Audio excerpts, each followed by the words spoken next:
और कल हम लोग टीचर्स डे मनाए और शायद ऐसा पहली बार हुआ होगा जो टीचर और स्टूडेंट एक साथ नहीं था और टीचर्स डे मनाया गया।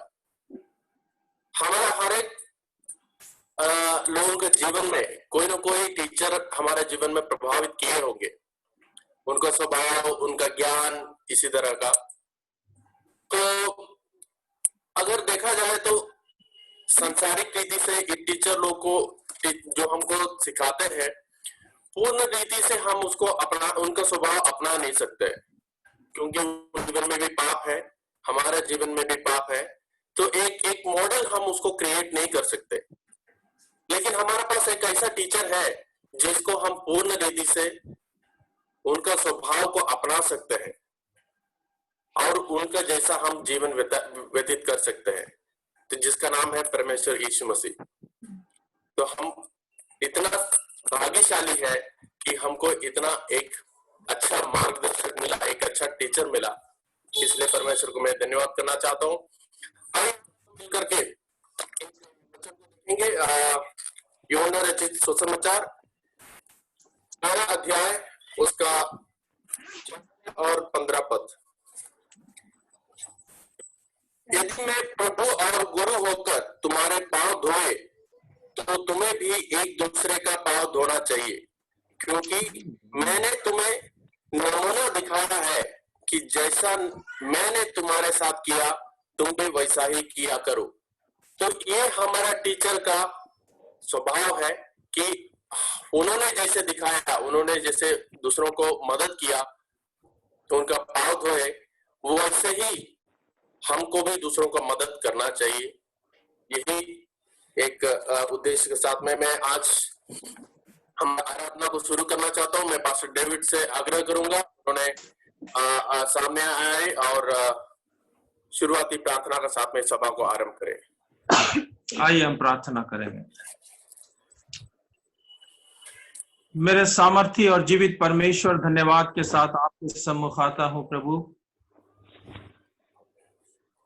हम तुझसे यही प्रार्थना करते आज इस सुबह के समय में परमेश्वर कि अपनी अति करुणा के द्वारा हम पर अनुग्रह कर परमेश्वर इस सुबह के समय में प्रभु, इससे पहले कि हम तेरी आराधना में जा पाए, तेरे वचन में शामिल हो पाए प्रभु, हम उन जीवित गवाहियों को सुन पाए परमेश्वर, हम इस आराधना को तेरे बलवंतमय हाथ में सौंपते हैं स्वामी। आज के परमेश्वर जीवित आराधना के द्वारा होने दे कई एक बंधन टूटने पाए प्रभु, कई लोग आंसू बहा बहा कर पश्चाताप करने पाए प्रभु जी, कई लोग घुटनों में आ जाए परमेश्वर। हालेलुया परमेश्वर, आज की आराधना के द्वारा कई एक बंधन टूटने पाए खुदाबंद प्रभु। आज के वचन के द्वारा खुदाबंद, जिस प्रकार आपका वचन कहता है, आपका वचन दो धारी तलवार के समान है हमारे जीवन के लिए प्रभु। आज तेरा वचन दो धारी तलवार के समान हो और प्रभु मधु से भी ज्यादा मीठा हो परमेश्वर। ये दोनों रूप को आज हमारे जीवन में प्रभु अपने वचन के द्वारा तू जोड़ दे परमेश्वर। होने दे खुदावंद, आज के जीवित वचन के द्वारा हमारा हृदय छूटने पाए, हम समझने पाए कि हम क्या है प्रभु, तेरी बुलाहट क्या है परमेश्वर, तूने क्यों हमें प्रभु इस पृथ्वी पर रखा है खुदाबंद। होने दे अपने दास को अपने बहुमूल्य हाथ में ले ले परमेश्वर। उन जीवित गवाही के लिए धन्यवाद देना चाहते हैं जिसे तूने आज हमारे लिए रखा है, हमारी आत्मिक जीवन में प्रभु जी एक उत्साह को जोड़ने के लिए तू जा रहा है, इसके लिए धन्यवाद देते हैं प्रभु। शुरू से अंत तक की आराधना को तू चला प्रभु, और हमारी नहीं परंतु आपकी महिमा होने पाए प्रभु जी। हर बातों के द्वारा आपको संपूर्ण महिमा हम देते हैं। धन्यवाद के साथ इस प्रार्थना को यीशु मसीह के नाम से मांगते हैं, आमीन आमीन आमीन। हमारा कलीसिया का छोटे छोटे बच्चे हर सप्ताह हम लोग के लिए एक नया चीज लेके आता है, तो आगे हम लोग देखते हैं कि संडे स्कूल के बच्चे लोग आज हमारे लिए क्या लेके आए।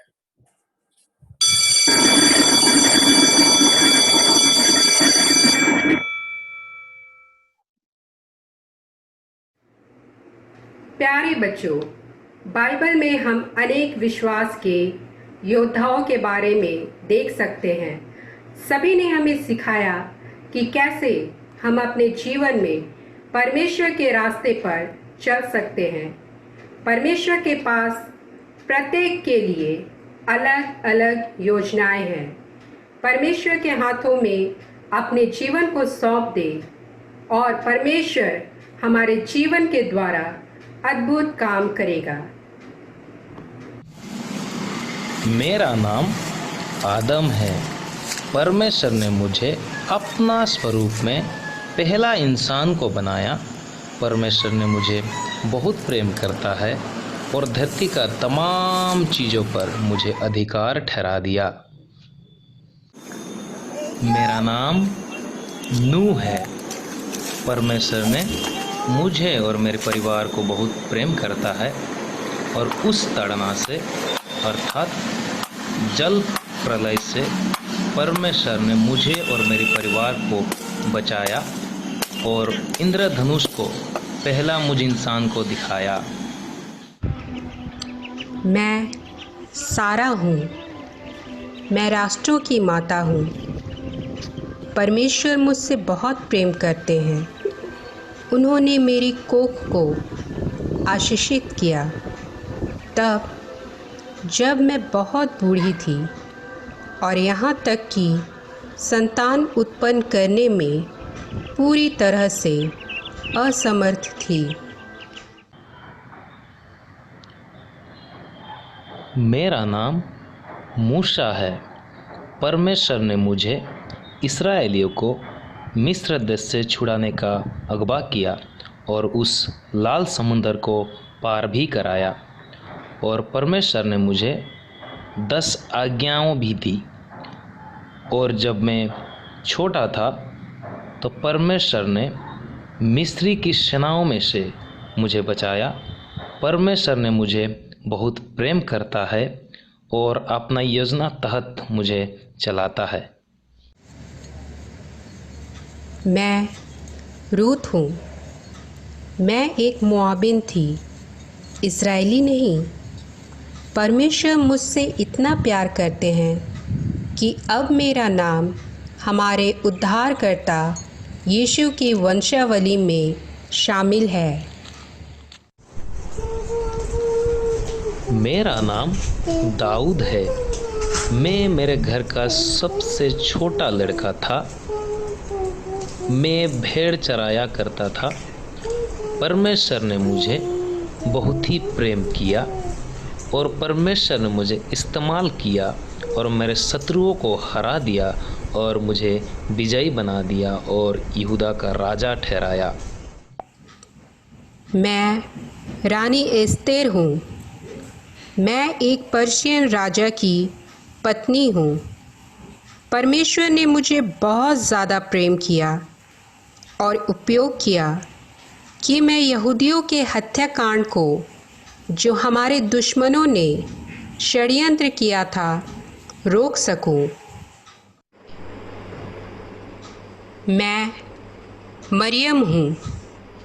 परमेश्वर ने मुझसे इतना प्रेम किया कि मुझे यीशु को जन्म देने का सौभाग्य मिला तब जब मैं एक कुंवारी ही थी। मैं यूहन्ना बपतिस्मा देने वाला हूँ। परमेश्वर ने मुझे यीशु के सच्चाई का प्रकाश को बताने के लिए, उसकी सड़कें सीधा करने के लिए और उसकी मार्ग तैयार करने के लिए उस गवाही के रूप में मुझे भेजा था। मैं पतरस हूँ। यीशु को जानने से पहले मैं एक मछुआरा था। एक दिन यीशु ने मुझसे कहा, मेरे पीछे हो ले, तो मैं हो लिया। यीशु ने मेरा नाम चट्टान रखा। परमेश्वर ने मुझे बहुत प्रेम किया और मुझे अपना चेला बनाया और उसके सुसमाचार को पूरे दुनिया में फैलाने का मुझे मौका दिया। वाओ! सचमुच बाइबल से इन महान व्यक्तियों के बारे में देखना क्या एक अद्भुत बात नहीं है। हमने देखा कि इन सभी ने परमेश्वर के द्वारा दिए गए कार्यों को पूरा किया। क्या हम भी ऐसा ही समर्पण रखते हैं? क्या हम परमेश्वर पर भरोसा रखते हैं? यह समय है कि अब हम प्रार्थना करें और अपने आप को परमेश्वर के हाथ में सौंप दें। बच्चों, परमेश्वर आपको आशीष दे।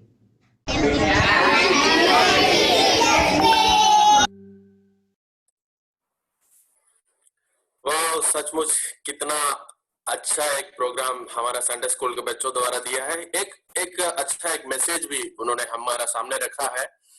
परमेश्वर हर एक लोगों का जीवन से काम करना चाहता है। अगर हम तैयार है तो हम अपने आप को समर्पण करना पड़ेगा, अपने आप को उनका हाथों में सौंपना पड़ेगा, तब जाके उन्होंने हमारे लिए जो जिम्मेदारी समझ के रखे हैं, सोच के रखे हैं, वो हमारे जीवन से कर पाएगा। अगर हम पीछे हटेंगे तो फिर हमारे जीवन का द्वारा उनका कार्य नहीं हो पाएगा। तो एक अच्छा मैसेज, एक अच्छा संदेश हमारा संडे स्कूल के बच्चे को द्वारा। आइए हम लोग एक जीवित गवाही को सुनते हैं। हम आमंत्रित करना चाहते हैं सिस्टर नम्रता को, और वो अपना गवाही बताएंगे।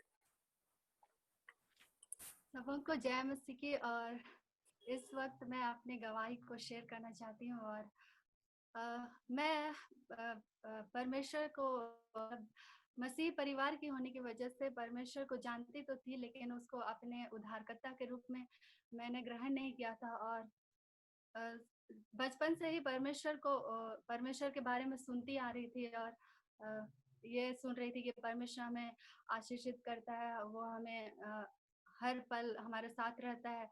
ये सब मैं सुनती आ रही थी। तो 10th क्लास तक मैं वैसे ही सुनती आ रही थी और परमेश्वर को मैं बस जानती थी। तो लेकिन जब मैं इधर कॉलेज आई तो कई बातों में मतलब कॉलेज में हर एक प्रकार के मित्र बनते हैं, और ऐसे में हम कई बार डिस्ट्रैक्शंस की वजह से हम अपने संसारिक अभिलाषाओं में डूब गए थे। लेकिन उसी वजह से शायद मैं कितनी बार फेलियर्स को भी सामना करना पड़ा। और जब मैं फेलियर्स को सामना कर रही थी तो मेरे को लगता था कि मेरे ही साथ ऐसा क्यों हो रहा है। मैं तो जानती हूँ परमेश्वर को, फिर मेरे साथ ऐसा क्यों हो रहा है। लेकिन फिर मैंने सोचा कि चलो ये भी कोई बात नहीं, हो गया। लेकिन आगे चलते चलते फिर मैंने अपने जीवन में चर्च जाने लगी। चर्च जाती तो थी, लेकिन उस परमेश्वर के प्रेम को नहीं जान पाई थी।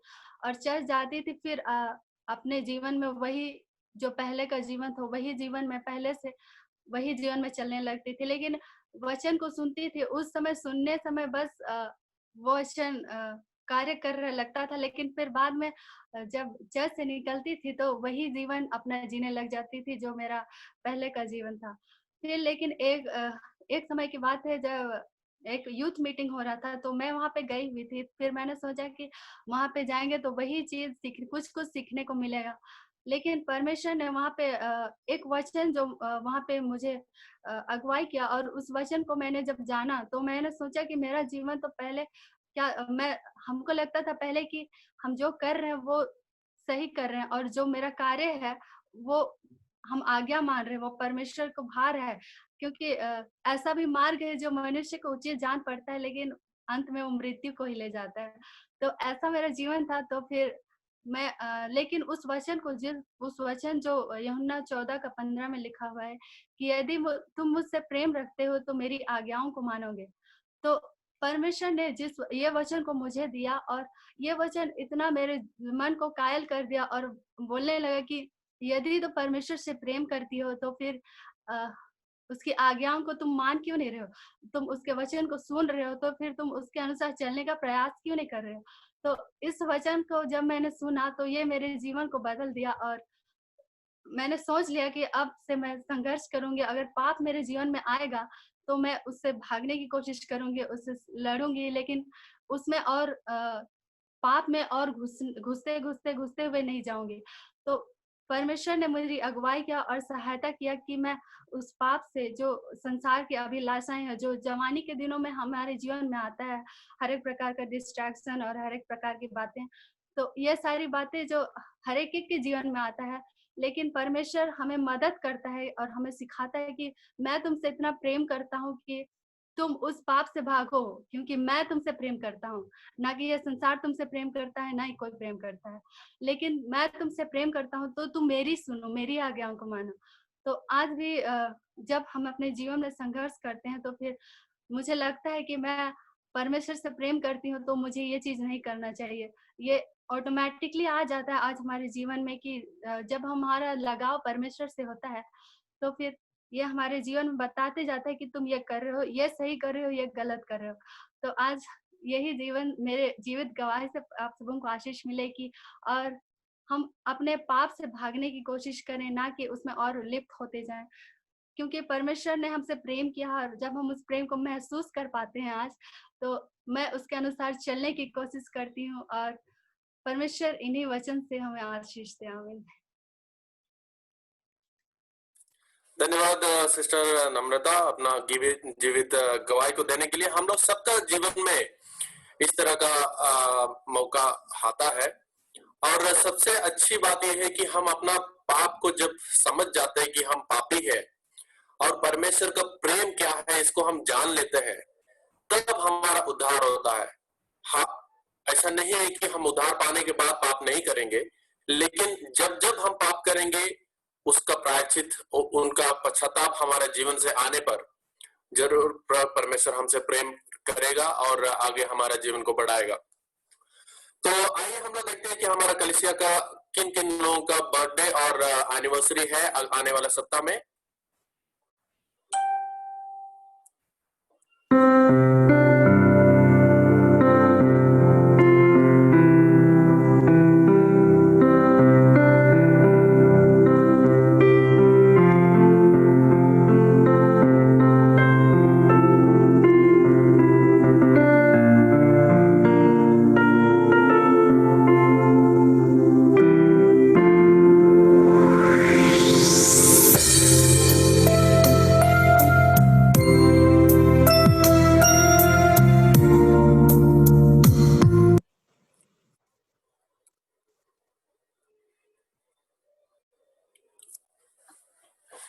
आइए हम लोग जितना लोग बर्थडे मना रहे हैं अगले सप्ताह, सिस्टर छाया कुजूर, अर्जुन और प्राची, इन सबको बधाइयां देते हैं कि परमेश्वर ने उनका जीवन में इतना तक कार्य किया और इस कलीसिया के साथ जोड़ा और उनका जीवन में बहुत सारे आशीष दिए हैं। आने वाले दिनों में भी उनका जीवन आशीषित रहे।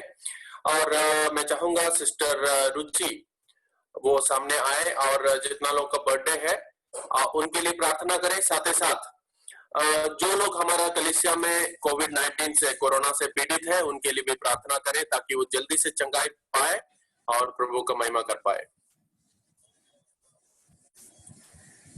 आइए हम प्रार्थना करें, अपने सरों को झुकाएं। पिता परमेश्वर, इस पवित्र वार की सुबह में हम आपके पास आते हैं, आपको धन्यवाद देते हैं अभी तक की सुरक्षा और आशीषों के लिए। धन्यवाद देती हूँ पिता कि आपने अपने इकलौते बेटे को हमारे पापों के कारण इस संसार में भेजा, जिसने हमारा सारा पाप, सारा बोझ अपने कंधे पर उठा लिया ताकि हम अनंत जीवन को प्राप्त करें। उस प्यार के लिए धन्यवाद देती हूँ पिता।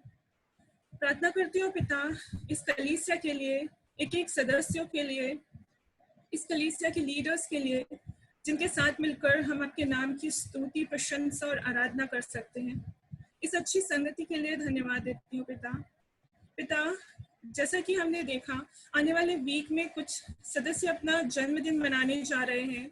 पिता, एक एक का नाम लेकर उनके जीवन के लिए आपको धन्यवाद देते हैं। पिता, धन्यवाद देते हैं कि पिछले वर्ष में आपने उन्हें सुरक्षित रखा। प्रार्थना करती हूँ पिता उनके आने वाले वर्ष के लिए भी, उनके आने वाले वर्ष को आशीषों से भर दीजिएगा प्रभु। अपनी दया और अपनी करुणा उन पर बना कर रखिएगा पिता। उसी प्रकार प्रार्थना करती हूँ संसार की इस कठिन परिस्थितियों के लिए, इस कोविड-19 महामारी के लिए। पिता, अपने लोगों को आप इस महामारी से बचा कर रखिएगा। इस चर्च में जितने लोग कोविड पॉजिटिव पाए गए हैं पिता, उन्हें छूकर चंगाई प्रदान कीजिए प्रभु। उन्हें अपने पवित्र लहू से धोकर शुद्ध कीजिए। उनके परिवारों को सुरक्षित रखिए, उनके डर और भय को दूर कीजिए। धन्यवाद देती हूँ पिता कि आपने हमारी प्रार्थनाओं को सुना। हर एक बात में हमारी नहीं लेकिन आपकी इच्छा पूरी हो। इस छोटी सी प्रार्थना को आपके प्यारे बेटे प्रभु यीशु मसीह के नाम से मांगती हूँ, आमीन। आमीन आमीन। अब समय है परमेश्वर को धन्यवाद देने का, उनका महिमा करने का, उनका स्तुति आराधना करने का। दिलों को खोले और तालियों को बजाते हुए ब्रदर बन्नी और उनका टीम के साथ में हम लोग परमेश्वर का आराधना करते हैं। जय मसीह की आप सभी को। आशा करता हूँ कि आप सब अच्छे हैं और कुशल में हैं और आप अपने घर पे सुरक्षित है। यही मेरी दुआ है। मैं आशा करता हूँ कि इस समय जब हम सभी कोई इस वीडियो को देख रहे हैं, हम सब कोई ये जानते हैं कि आज के दिन पे ऐसा कितने लोग हैं जो कि शायद आज के दिन को देखने नहीं पाए, लेकिन ये खुदा की दया है, ये खुदा की प्रेम है जिसकी वजह से आज हम जीवित पाए जाते हैं। और जब आज हमारी आंखें खुली है तो आइए खुदा को हम आराधना दें, खुदा को हम धन्यवाद दें, खुदा को बोले कि पिता परमेश्वर आप महान है। धन्यवाद यीशु।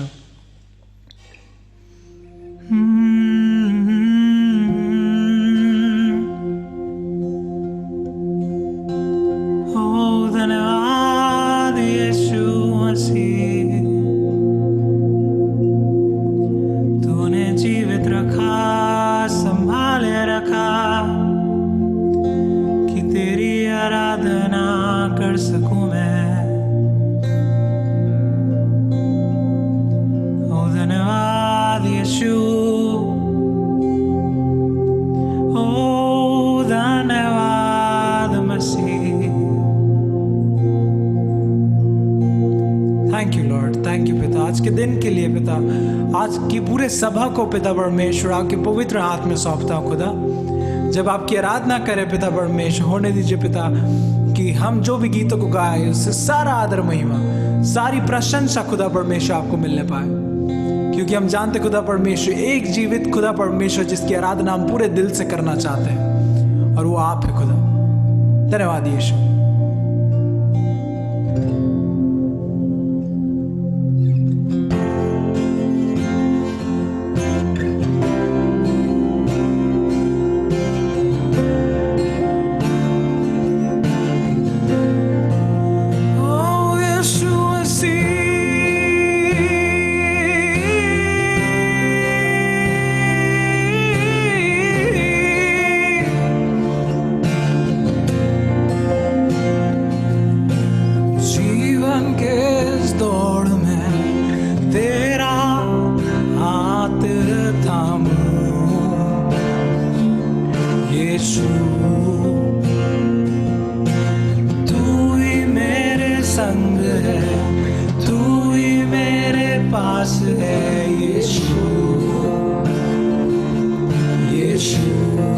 सबको मिलके गाएंगे।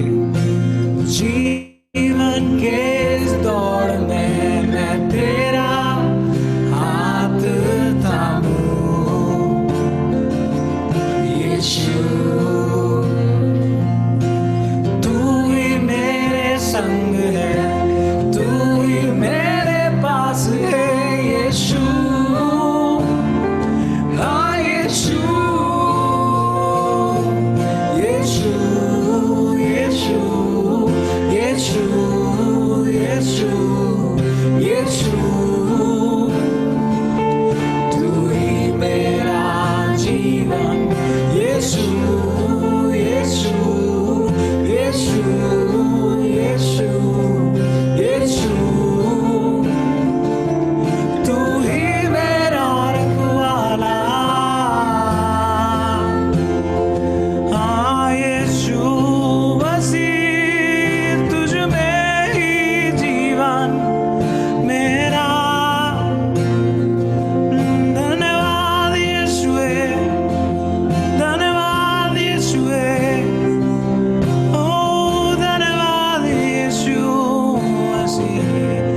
जीवन के इस दौड़ में, जीवन के इस दौड़ में मैं तेरा हाथ थामूं यीशु,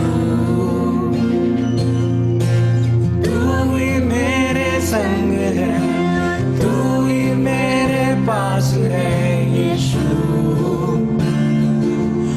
यीशु जीवन के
आइए इस समय हम खुदा को बोले, पिता परमेश्वर, मेरा पिता तू है, मेरा खुदा तू है, तुझ में ही मेरा जीवन है खुदा परमेश्वर, तुझ में ही मेरा जीना है।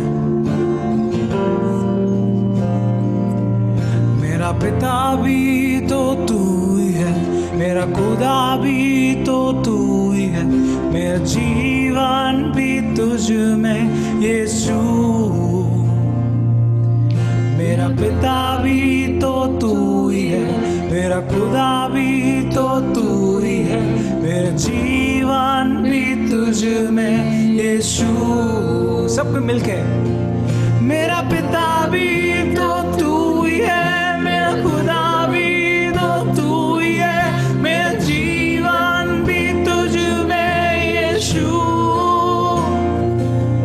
मेरा पिता भी तो तू ही है, मेरा खुदा भी तो तू ही है, मेरा जीवन भी तुझ में यीशु। मेरा पिता भी, मेरा खुदा भी, मेरा जीवन भी तुझ में यीशु। मेरा पिता भी तू ही है, मेरा खुदा भी तू ही है, मेरा जीवन भी तुझ में यीशु।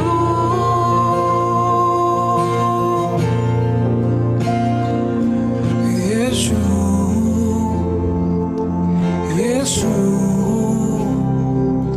यीशु, तू ही मेरा जीवन, यीशु, यीशु, यीशु, तू ही मेरा रखवाला।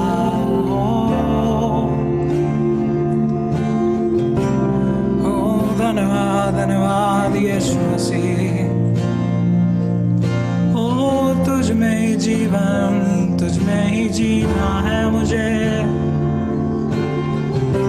ओ धन्यवाद, धन्यवाद यीशु।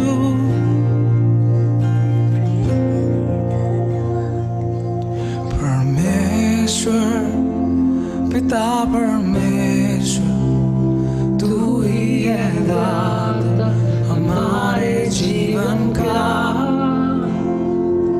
जीवन से भी है उत्तम तेरी करुणा सदा हम पर। परमेश्वर, पिता परमेश्वर, तू ही है दाता हमारे जीवन का। जीवन से भी है उत्तम तेरी करुणा सदा हम पर। परमेश्वर, पिता परमेश्वर, तू ही है दाता हमारे जीवन का। जीवन से भी है उत्तम तेरी करुणा सदा हम पर। ओ धन्यवाद, धन्यवाद यीशु मसीह,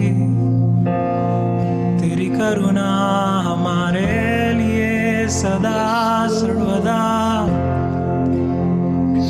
ओ धन्यवाद यीशु, धन्यवाद यीशु परमेश्वर, आपकी प्रेम के लिए, आपकी करुणा के लिए खुदा परमेश्वर। इस समय आगे की पूरी सभा को खुदा परमेश्वर आपके हाथ में सौंपते हैं। हम जानते पिता परमेश्वर, आप एक लौता खुदा है जो कि हमारा ऐसा ध्यान रखते खुदा परमेश्वर। आपने हमें ऐसा संभाल के रखा खुदा, आपने हमें सवार के रखा खुदा परमेश्वर। धन्यवाद यीशु, आपके प्यार के लिए, आपकी करुणा के लिए पिता परमेश्वर। आगे की पूरी सभा को आपके पवित्र हाथ में सौंपते पिता। आपके प्रेम के लिए धन्यवाद, आपके उपकारों के लिए धन्यवाद खुदा, आपके आशीष के लिए धन्यवाद।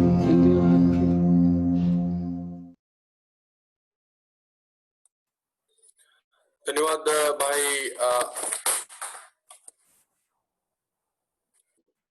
बन्नी और उनका टीम के लिए। और आइए हम लोग अब पवित्र वचन से प्रभु के दास पास्टर फिनी सैमुअल से हम लोग सुनेंगे और उस वचन हमारे जीवन में कार्य करने के लिए प्रार्थना के साथ में हम लोग बैठेंगे। सभी को जय मसीह की। बहुत बहुत धन्यवाद जोशिन भाई हमारी अगुवाई कलीसिया की अगुवाई आज करने के लिए। और मैं आशा करता हूं कि हम सब भले चंगे आज पाए जाते हैं, परमेश्वर की उपस्थिति में पाए जाते हैं। परमेश्वर ने हमें फिर से ये सुंदर दिन दिया कि हम उसकी आराधना आत्मा और सच्चाई से कर सके, है ना।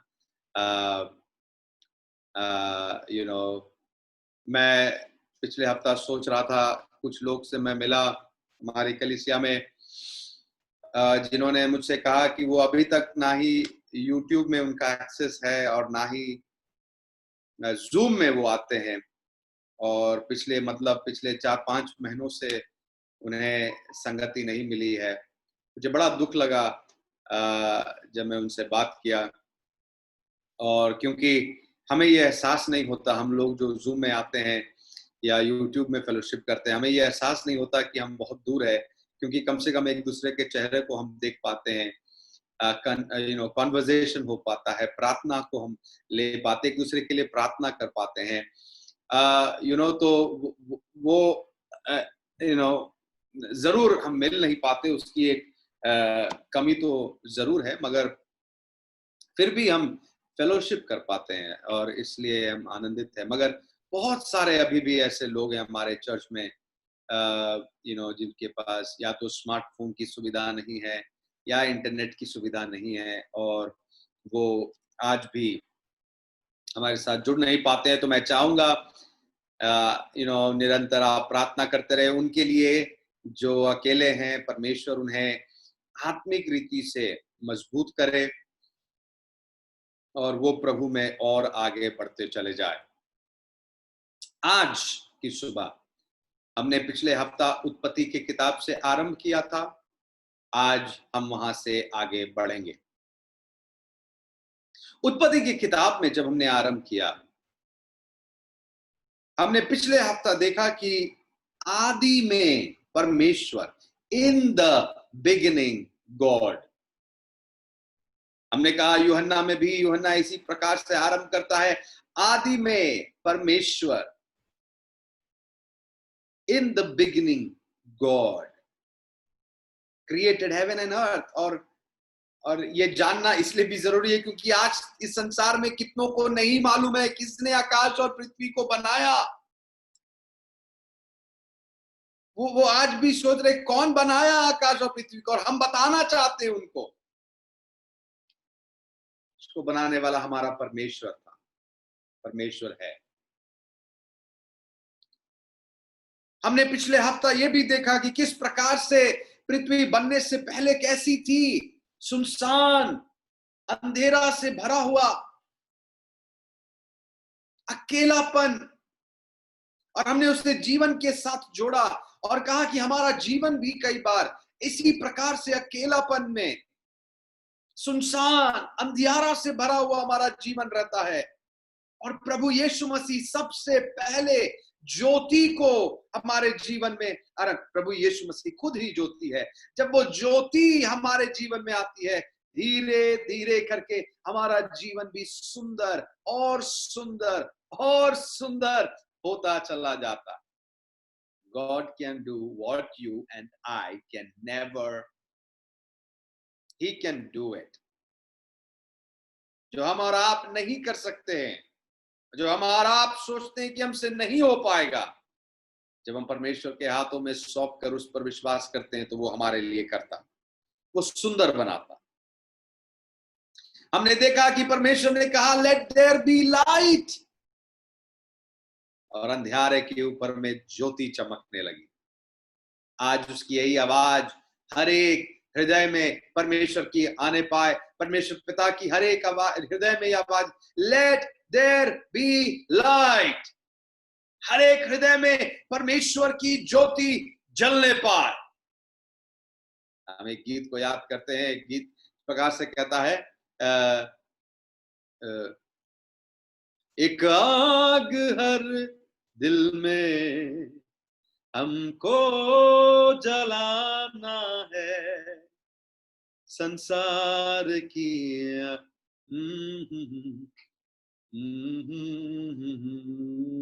भूल गए माफ कीजिए। तो हमें वो ज्योति, परमेश्वर की वो ज्योति हमें इस संसार में जलाना है।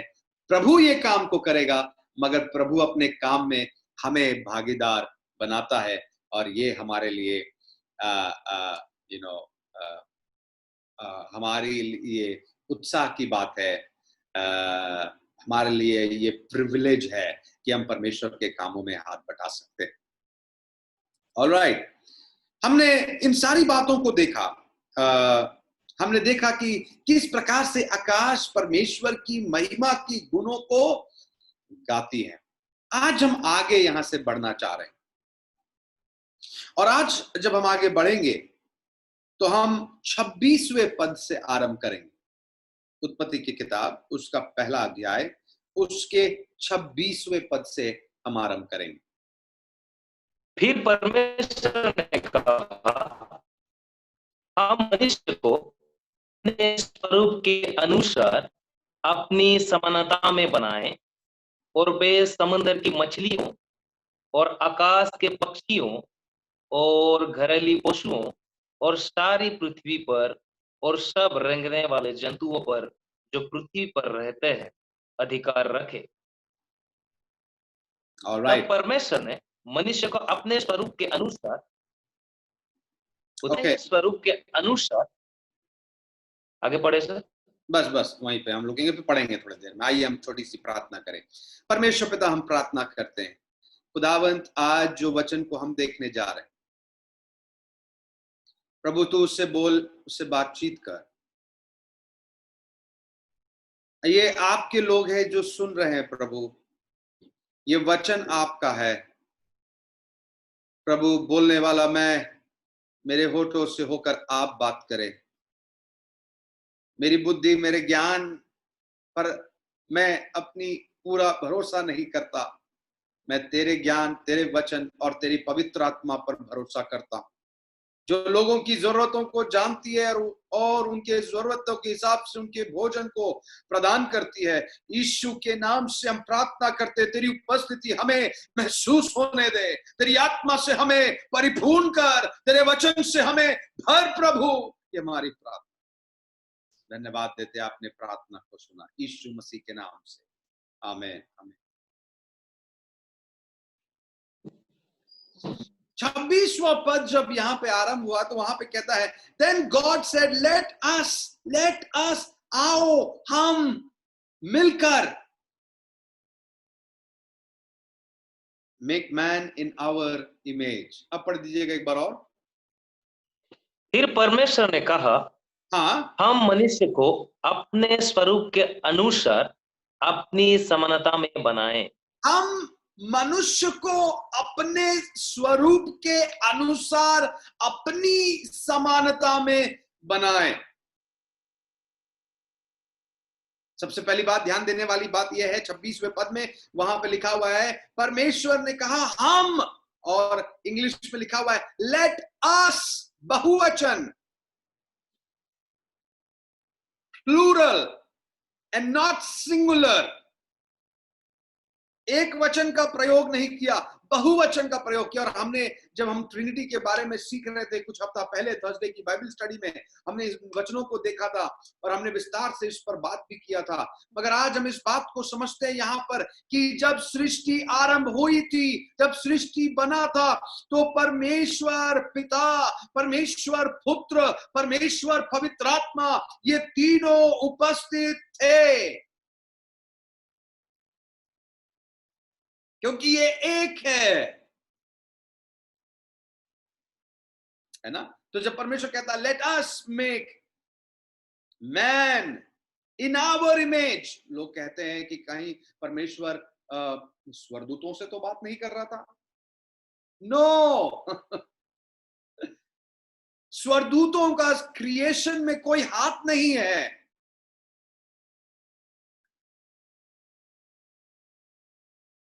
परमेश्वर ने मनुष्य को अपने, और कौन को परमेश्वर ने कहा लेट अस, आओ मिलकर हम मनुष्य को बनाए। और कैसे बनाए? अपने स्वरूप में बनाए।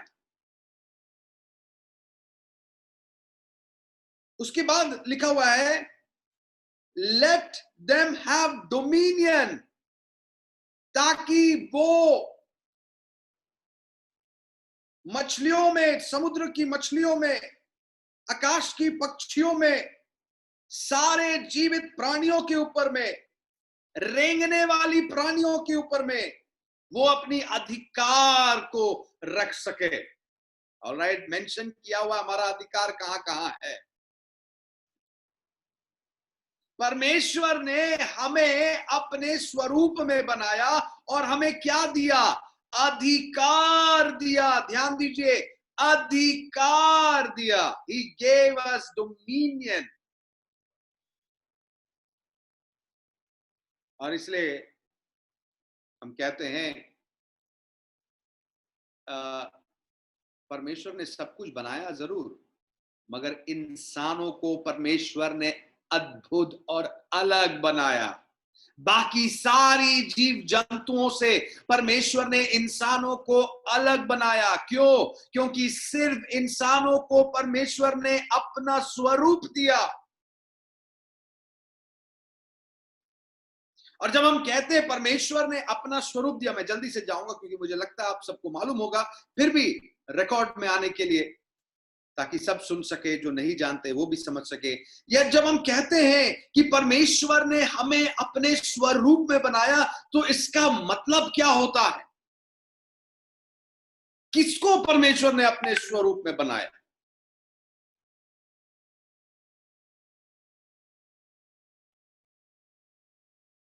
किसको परमेश्वर ने अपने स्वरूप में बनाया?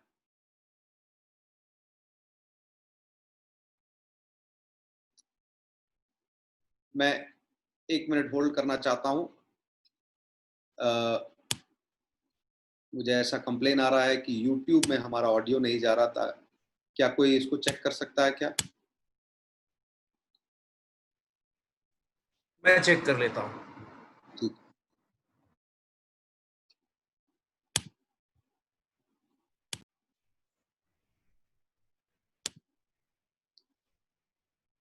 ऑलराइट, मैंने अपने तरफ से कुछ चेंजेस किया है, होपफुली अब काम कर रहा होगा। परमेश्वर ने हमें अपने स्वरूप में बनाया। क्या है उसका स्वरूप? किसके जैसा दिखता है परमेश्वर? मेरे जैसा? आपके जैसा? अमेरिकियों के जैसा कि भारतीयों के जैसा कि अफ्रीकियों की जैसा? कौन है प्रभु के स्वरूप के क्लोजेस्ट? तो आप बोलेंगे नहीं नहीं, मनुष्य है, मनुष्य के स्वरूप में। तो फिर परमेश्वर ने यदि हमें अपने स्वरूप में बनाया, तो किसको अपने स्वरूप में बनाया? पुरुष को या स्त्री को? ये सारे सवाल लोग सोचते भी होंगे। और हम जानते हैं कि परमेश्वर का वचन कहता है, क्या कहता है? 27वां पद में पढ़िएगा, 27वां पद। तब परमेश्वर ने मनुष्य को अपने स्वरूप के अनुसार उत्पन्न किया, अपने ही स्वरूप के अनुसार परमेश्वर ने उसको उत्पन्न किया, नर और नारी करके उसके मनुष्य की सृष्टि की।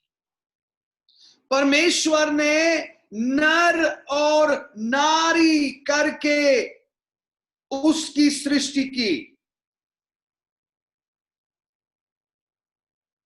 मतलब नर को भी और नारी को भी, male and female both where created in the image of God. How is that possible? So what is the image of God?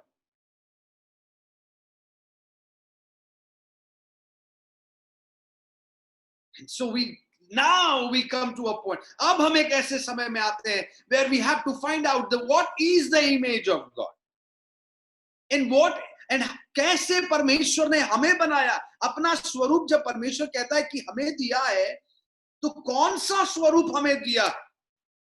परमेश्वर एक ही समय में नर और नारी तो नहीं हो सकता। अब परमेश्वर ने क्या कहा? मैंने अपने स्वरूप में तुम्हें बनाया, नर और नारी दोनों को मैंने अपने स्वरूप में बनाया। और इसे समझने के लिए कि परमेश्वर का स्वरूप क्या, हम एक बार यूहन्ना रचित सुसमाचार उसका 4था अध्याय उसके 24वें पद में हम जाएंगे। यूहन्ना रचित सुसमाचार 4था अध्याय उसके 24वें पद में।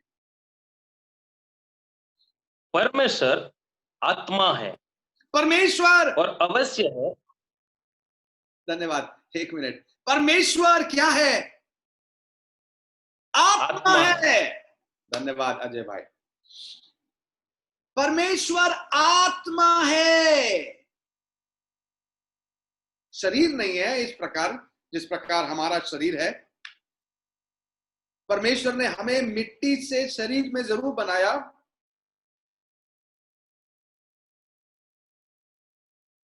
परमेश्वर ने हमें मिट्टी से शरीर जरूर बनाया। जो मिट्टी से परमेश्वर ने बनाया वो मिट्टी में मिल जाएगा। इस शरीर को जरूर बनाया, मगर इस शरीर में परमेश्वर ने जब तक अपने श्वास को नहीं फूंका, ये मिट्टी का शरीर कोई लाभ का नहीं था। याद रखिएगा, कोई लाभ का नहीं था। परमेश्वर ने इसमें अपनी श्वास को फूंका, परमेश्वर ने अपनी आत्मा को दिया, अपना स्वरूप को परमेश्वर ने आपको और हमको दिया। इसलिए हम समझे इस बात को, नर और नारी दोनों के अंदर में परमेश्वर का स्वरूप पाया जाता है। और वो स्वरूप क्या है? वो स्वरूप आत्मा है। हम दोनों नर और नारी के अंदर में आत्मा पाई जाती है। हम अलग है, जीव जंतुओं से अलग है। पेड़ पौधों में जीवन है, मगर उनके पास आत्मा नहीं है, इसलिए वो उनके पास अधिकार नहीं है। पेड़ पौधे किसके ऊपर अधिकार रखते हैं? जीव जंतुओं के पास ताकत है। शेर के पास, एलिफेंट के पास, टाइगर के पास, यू नेम इट, बड़े जंगली जानवर जितने, उनके पास ताकत है, मगर अधिकार करने की शक्ति नहीं है उनके पास। हमारे पास ताकत नहीं है ना? हमारे पास एलिफेंट जितनी ताकत नहीं है, तो हमसे ज्यादा ताकतवर वो है। एलिफेंट और शेर और टाइगर हमसे ज्यादा ताकतवर है। फिर भी सुनिए, फिर भी अधिकार शेर का हमारे ऊपर में है या हमारा शेर के ऊपर में है? हमारा शेर के ऊपर में है। कोई शेर हमको जू में बंद करके नहीं रखा, हम उसको जू में बंद करके रखते। क्यों? हम बंदर को जू में बंद करके रखते हैं। क्यों? यदि हम बंदर से आए हुए होते तो इतनी बुद्धि तो हमें नहीं होती कि अपने ही परदादा को उठा के हम जू में डाल दें। अरे परमेश्वर ने हमें बड़ी भय के साथ अपना आत्मा हमें दिया। कैसे हम कह सकते हैं कि हम जंतुओं से आए? कैसे कह सकते हैं हम बंदरों से आए हैं? क्या बंदरों के पास ये ताकत है कि वो अधिकार कर सके? ये ताकत हमें कहां से मिली? ये ताकत हमें परमेश्वर के स्वरूप में बनने से मिली। क्यों? क्योंकि परमेश्वर का यह स्वभाव है। क्या? अधिकार रखने का स्वभाव, ये परमेश्वर का है। He is all powerful. He has dominion over us and the world. And जब उसने हमें अपने स्वरूप में बनाया, तो परमेश्वर ने हमें अधिकार भी दिया। किन चीजों में अधिकार? समुद्रों के मछलियों पर, जीव जंतुओं पर, रेंगने वाली वस्तुओं पर, परमेश्वर ने हमें अधिकार दिया ताकि हम समझ सके कि हम परमेश्वर के स्वरूप में बने। याद रखिएगा, जो भी मुझे सुन रहे हैं आज, यदि आपके अंदर आत्मा नहीं होती तब तो फिर कोई बात ही नहीं थी। यदि आप परमेश्वर के स्वरूप में नहीं बनते तो फिर कोई बात ही नहीं थी। आप कैसे भी जिए, क्या कोई मोरल वैल्यूज है क्या इन शेरों को, जानवरों को कोई मोरल वैल्यूज है क्या? नहीं है ना। वो समाज से डरते हैं क्या? नहीं ना। उनको ये ज्ञान ही नहीं है। विवाह का ज्ञान नहीं है, व्यभिचार का ज्ञान नहीं है, मगर हमें है। हम सामाजिक लोग हैं, हम परमेश्वर के भय को जानते हैं। कौन सिखाया परमेश्वर का भय? बाइबल बताती है परमेश्वर की आत्मा जब हमारे अंदर में आई, परमेश्वर ने हमारे हृदय में परमेश्वर के स्टैंडर्ड को लिख दिया। यदि वो प्रभु को जानता है एक व्यक्ति, या वो प्रभु को नहीं जानता है एक व्यक्ति, फिर भी गलत क्या है, अच्छा क्या है, इस संसार का हर एक व्यक्ति जानता है, क्योंकि परमेश्वर की आत्मा हम पर है। एक डॉग नहीं जानता, एक मंकी नहीं जानता सारी बातों को। तो फिर हम स्कूल में क्यों पढ़ते हैं कि हम मंदिरों से आए? क्योंकि स्कूल में या साइंस हमें ये नहीं सिखाता है कि परमेश्वर ने हमें बनाया, ये नहीं सिखा सकता। क्योंकि वैसा सिखा दिया जाएगा तो समस्याएं बहुत हो जाएगी। कौन सा ईश्वर बनाया है, क्या प्रूफ है? इसलिए मंदिरों में भी कोई प्रूफ तो नहीं नजर आता, मगर हम फिर भी कुछ ना कुछ जोड़ देते हैं ताकि हमारे पास विश्वास करने के लिए कुछ हो, और परमेश्वर को डिनाई करने के लिए, परमेश्वर के अधिकार को हटाने के लिए हमें कुछ मिल जाए।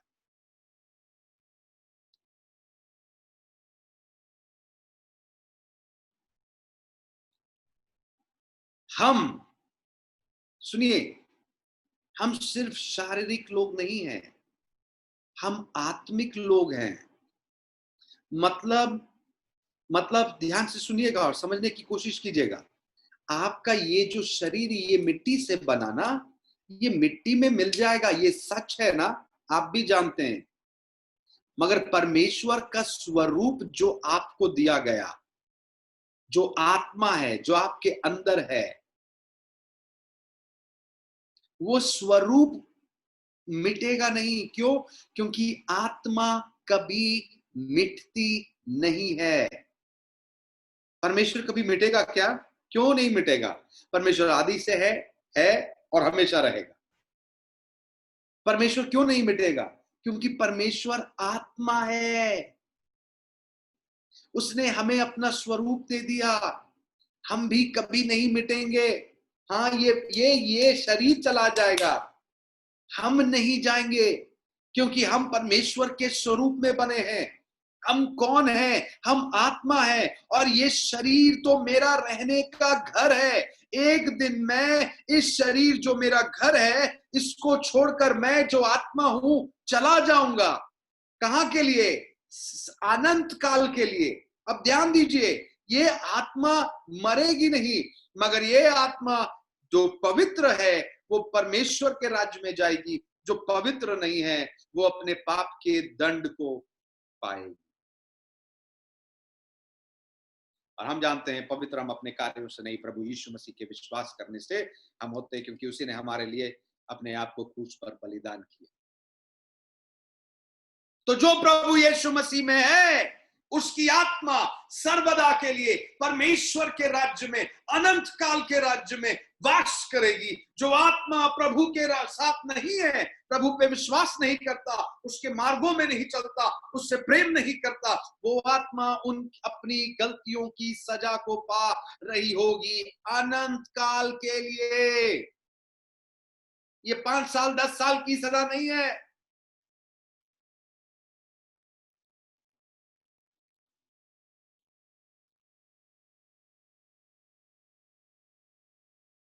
तो परमेश्वर ने हमें अपने स्वरूप में बनाया है।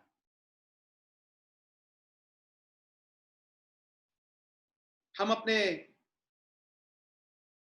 यदि हम सच में शरीर के व्यक्ति नहीं है और हमें शरीर में इस संसार को छोड़कर जाना है, तो दुर्भाग्य ये है आज का कि हम ज्यादा से ज्यादा समय आज हम किसको देते हैं? शरीर को देते हैं, मगर आत्मा के बारे में हम क्या नहीं कर रहे हैं? सोच भी नहीं रहे। कई लोग तो सोच भी नहीं रहे। जो हम असली में हैं, जो हमसे कभी नहीं हटेगा, जो कभी मिटेगा नहीं, जिसमें हम सदा रहेंगे, आज भी हम हैं, कल भी रहेंगे। शरीर तो चला जाएगा, मगर हमारी सोच सिर्फ और सिर्फ किसमें? शरीर में है। नाशवान, बाइबल बताती है नाशवान शरीर में है। हम इसलिए भोजन के लिए सोचते हैं, है ना, इस शरीर को भोजन चाहिए, इस शरीर इस शरीर को सुंदर बनाना है, इस शरीर को स्वस्थ रखना है। हम सिर्फ शरीर के पीछे। दुर्भाग्य है ये दुर्भाग्य है कि हम जिस शरीर को छोड़ने वाले हैं उसी पर हम अपना 24 घंटा लगाते हैं, मगर जिस आत्मा में हम सदा रहने वाले हैं उसके लिए हमारे पास 5 मिनट का समय भी नहीं होता। ये दुर्भाग्य है।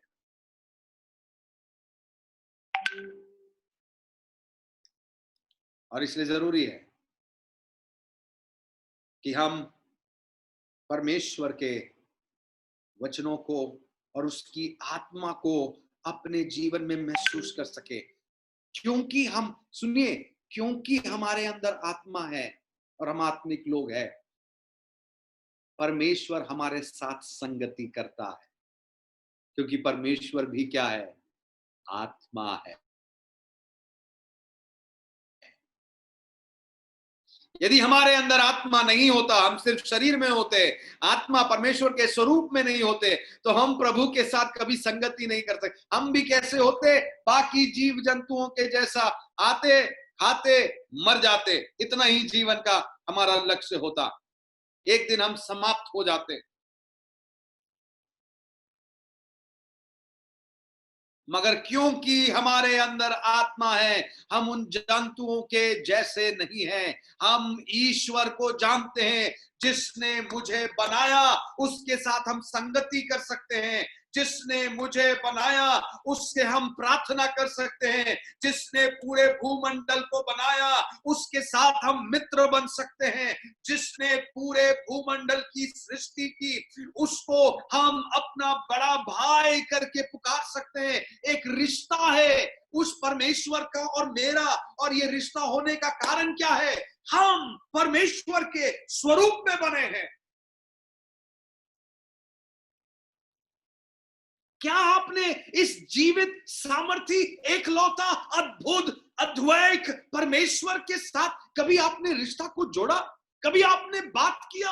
कभी अपने अंदर से आपने पुकारा और उसकी आवाज को सुनने की कोशिश की? सुनिए, वो बोल सकता है। सुनिए, वो संगति कर सकता है। क्यों? क्योंकि हम भी आत्मा में हैं और वो भी आत्मा में है। इसलिए हमारी लाइन जुड़ सकती है यदि हम चाहे तो, यदि हम पुकारे तो, यदि हम बुलाए तो, यदि हम खोजे तो। तुम ढूंढोगे और तुम पाओगे।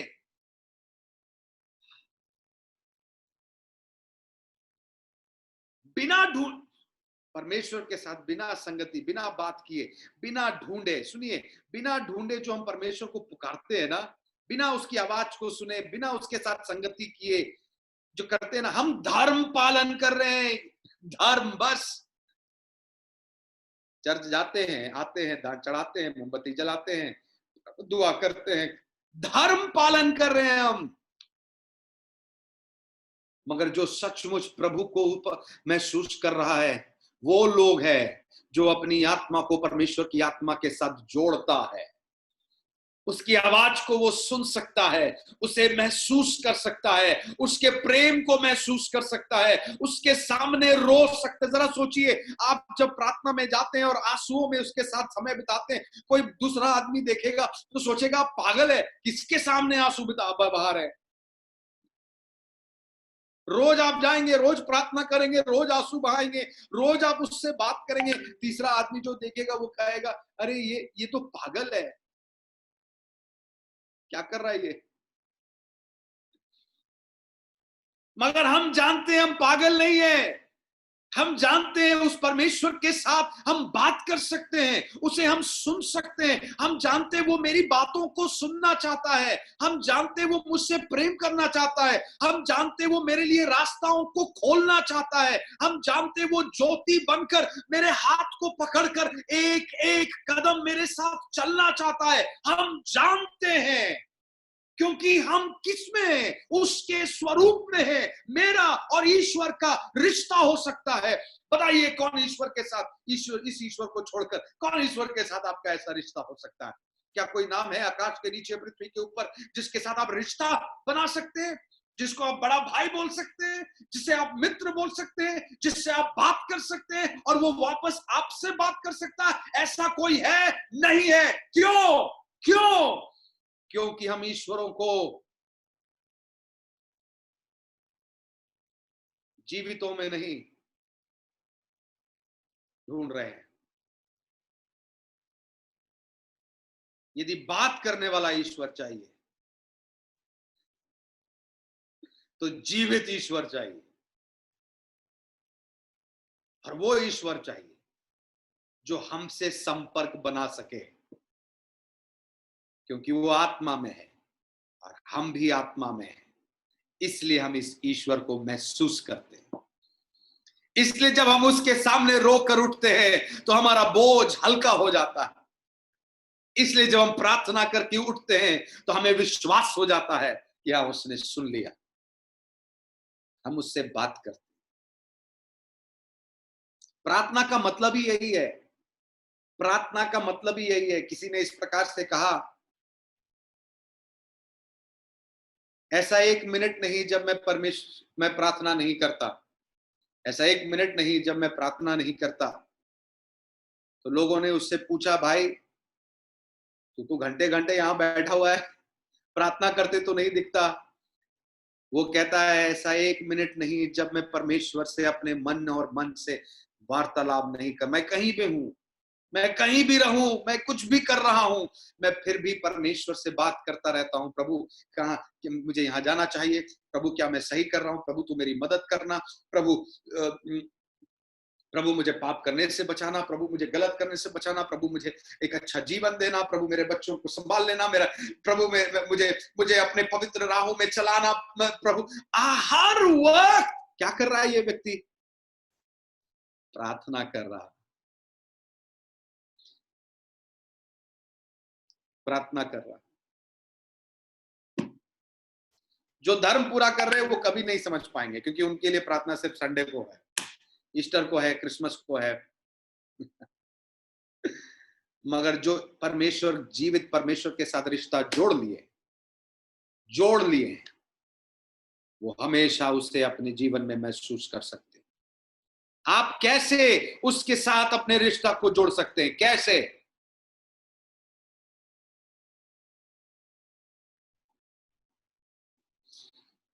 एक प्रार्थना, हे परमेश्वर, हे पवित्र आत्मा, मेरे जीवन में आ जा। हे परमेश्वर,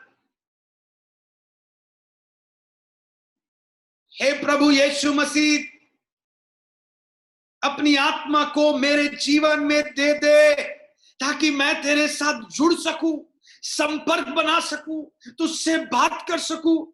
प्रभु मेरे पाप क्षमा कर, अपनी आत्मा से मुझे भर दे।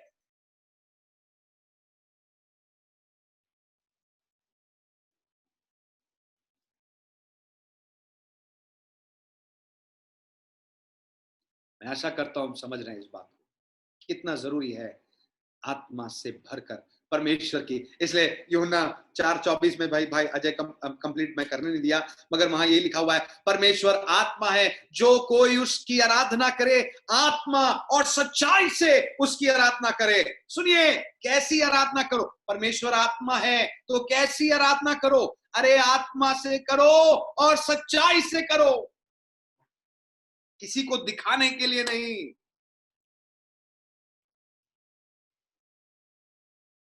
धर्म को पूरा करने के लिए नहीं, अच्छा लगने के लिए नहीं।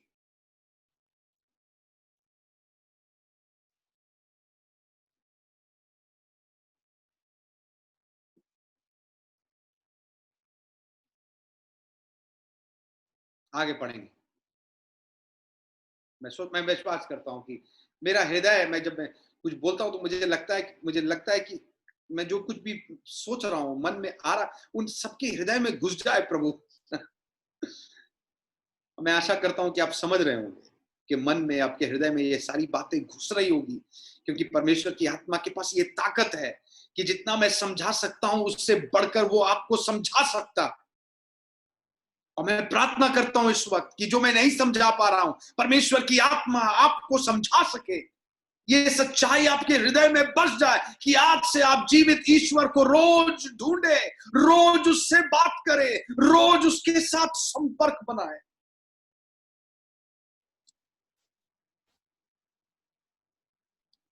आगे पढ़ेंगे 28वें पद से पाया जाए। और परमेश्वर ने उनको आशीष दी और उनसे कहा, फूलो फलो और पृथ्वी में भर जाओ और उसकी अपने बस में कर लो, और समुद्र की मछलियों तथा आकाश के पक्षियों और पृथ्वी पर रेंगने वाले सब जंतुओं पर अधिकार रखो। ओके, परमेश्वर ने उन्हें आशीष दी। नर और नारी को परमेश्वर ने बनाया, और सबसे पहला विवाह परमेश्वर ने कहां किया?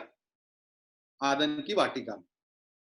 नर और नारी को बनाया, उन्हें आशीष दी, उन्हें कहा फूलो फलो पृथ्वी भर में भर जाओ।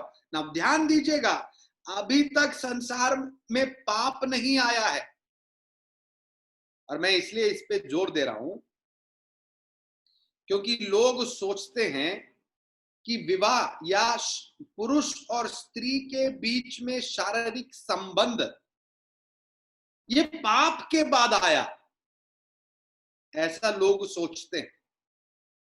मगर मैं बताना चाहूंगा ये परमेश्वर की योजना थी, और पाप आने से पहले परमेश्वर ने नर और नारी को बनाया और उन्हें आशीष दी और कहा फूलो फलो पृथ्वी भर में भर जाओ। ये परमेश्वर की आशीष थी, क्रोध नहीं, श्राप नहीं, है ना। ये बड़ी अनोखी बात है कि कई बार लोग सोचते हैं कि शारीरिक संबंध पाप है, और फिर भी हम विवाह को पवित्र विवाह कहते हैं, है ना। हम पापी विवाह तो नहीं कहते, चलो हम पापी विवाह में जा रहे हैं, ऐसा तो नहीं बोलते। हम कहते हैं पवित्र विवाह में जा रहे हैं। ये पवित्र है क्योंकि परमेश्वर ने इसकी रचना की है, क्योंकि परमेश्वर ने इसका आरंभ किया है। विवाह एक पवित्र बात मानी जाए। जानते हैं कई लोग विवाह को या शारीरिक संबंध पुरुष और स्त्री के, उसको विवाह के बाद, परमेश्वर की आशीष के बाद, इसे पाप समझने के कारण कितनी संस्थाएं आज मसीही जगत में बन गई है जहां पर लोग विवाह नहीं करते, क्योंकि उनका कॉन्सेप्ट है कि ये पाप है।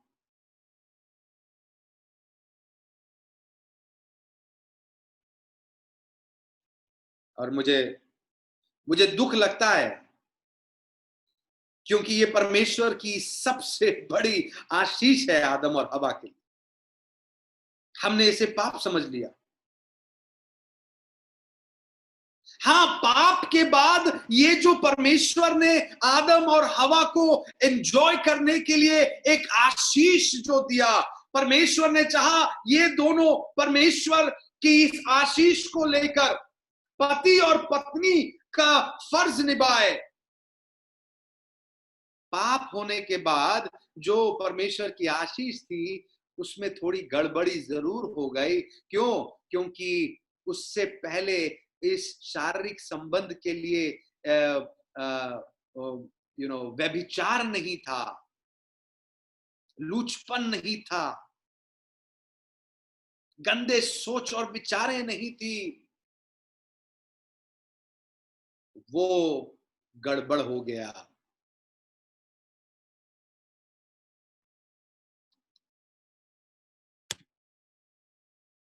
You see?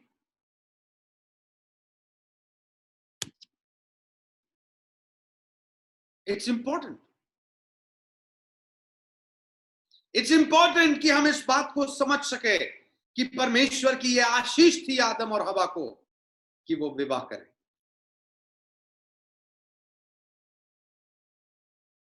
मगर ध्यान दीजिएगा,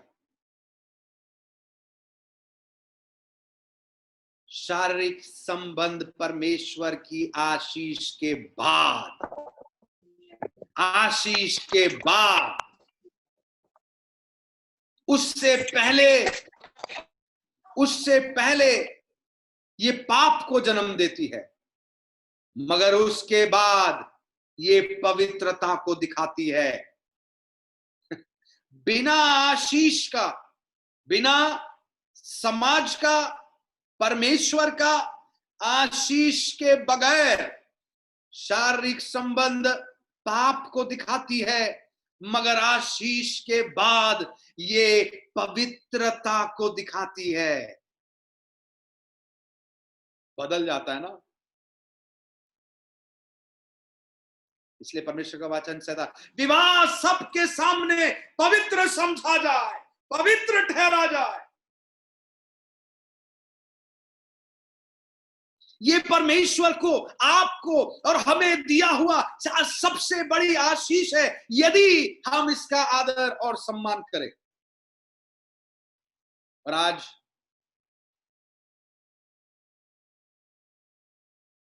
जो विवाहित नहीं है,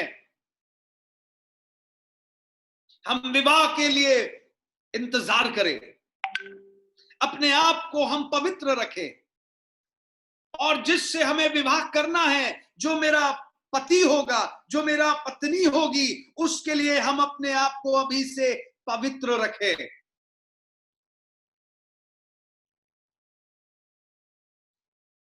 ये सिर्फ दो शरीर का मिलन नहीं होता, ध्यान दीजिएगा, ये दो आत्माओं का भी मिलन होता है, क्योंकि हमारे अंदर क्या है? आत्मा है।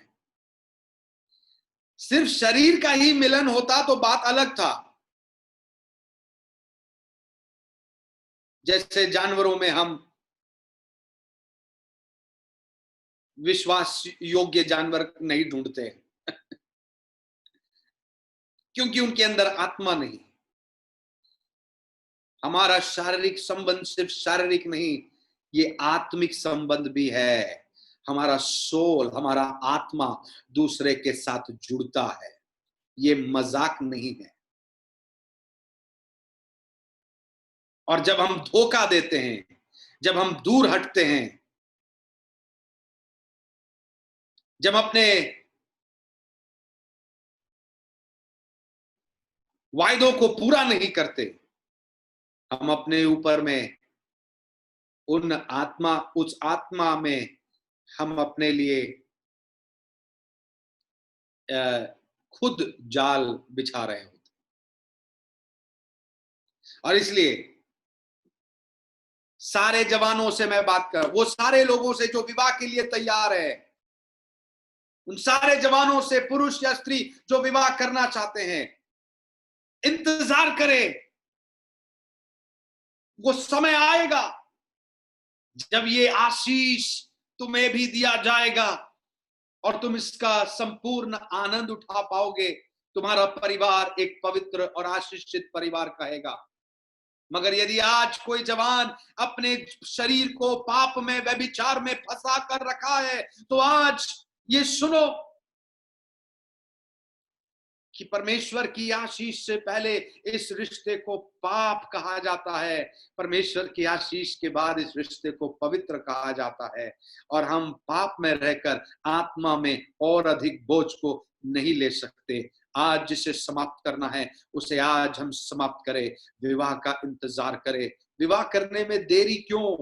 कुछ लोग विवाह करने में इतने देरी करते हैं, मुझे समझ में नहीं आता है ना। भाई रहने के लिए घर है, खाने के लिए, अब वो इंतजार करते हैं कि जब सब कुछ हो जाएगा तब हम विवाह करेंगे। सब कुछ हो जाएगा तब विवाह करेंगे, उसका क्या मतलब? और उससे पहले हम एक साथ रहेंगे। ऐसा नहीं होता है। एक साथ रहना एक दूसरे के साथ संबंध बनाना ये विवाह से पहले नहीं होता है, ये विवाह के बाद में होता है।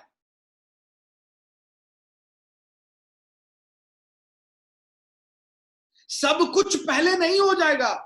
हाँ भाई, घर बनेगा, हाँ गाड़ी आएगा, हाँ एक अच्छी नौकरी लगेगी, मगर जब विवाह का उम्र है हम विवाह कर ले, नहीं तो हम क्या हो जाएंगे, हम पाप और व्यभिचार में फंसकर हम इससे बाहर नहीं निकल पाएंगे।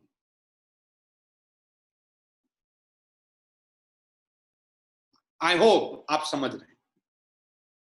मेरे पास 5 मिनट का और समय है, आज भी मुझे नहीं लगता कि मैं ये चैप्टर समाप्त कर पाऊंगा। ऑलराइट, आगे बढ़ते।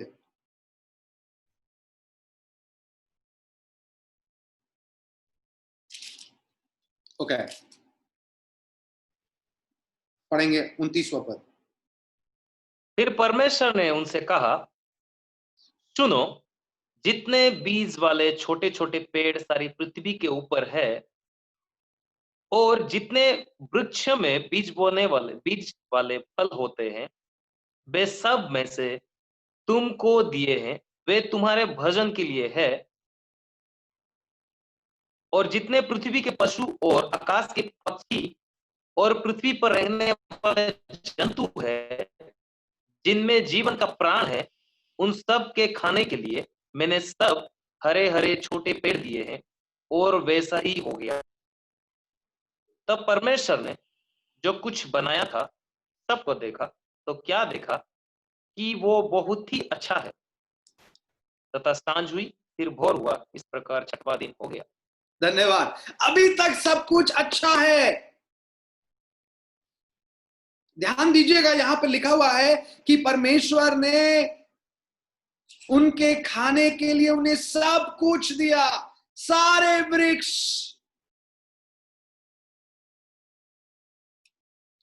उनकी आनंद के लिए। सोचिए, परमेश्वर क्या आपकी चिंता करता है? आदम की तो वो चिंता करता था ना, हमारी भी वो चिंता करता। उसे बनाया मगर भूख ऐसी नहीं छोड़ दिया, उसकी खाने की हर प्रबंध परमेश्वर ने की। मगर आदम जब अकेला हुआ तो परमेश्वर को वो भी अच्छा नहीं लगा, इसलिए परमेश्वर ने आदम के लिए एक सहायक भी बना दिया जिसका नाम हवा था,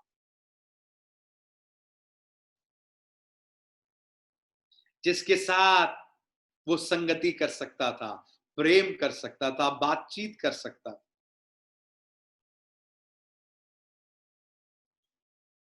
परमेश्वर ने उसके लिए उत्तम सहायक को बनाया।